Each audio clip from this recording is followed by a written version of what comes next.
Introduction. On a sunny and warm Wednesday afternoon, after a long journey from a distant planet, the first techie came tumbling down to Earth.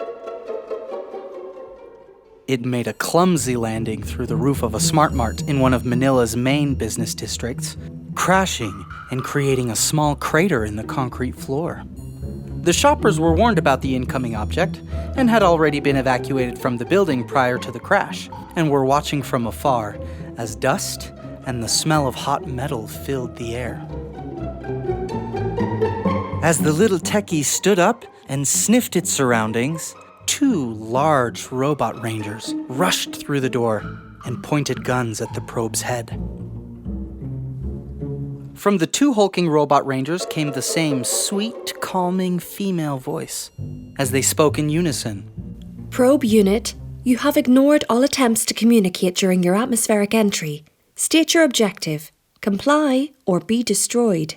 The techie ignored the warning and instead curiously approached a water capsule dispenser machine, waved its clawed hand in front of a glowing button, and watched as a grape-flavored water capsule rolled out into a dish.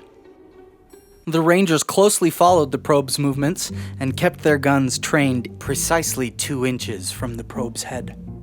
The techie picked up the water capsule and analyzed it with its syringe appendage. Its eye lit up green when it was determined that the liquid was suitable for human consumption. It then dropped the water capsule and bent down to pick up one of the concrete pieces from the crater. The robot rangers repeated their warning message. The techie looked at the robot rangers, then looked at each of their guns, then looked back at the concrete block in its hand and opened its mouth to start eating it. Why would he eat the concrete? Wasn't the grape water capsule more appealing? Why was he ignoring all the warnings? Before the probe could finish its first bite, the robot rangers fired their guns, and the strange concrete-eating probe was blasted into 1,000,000 pieces.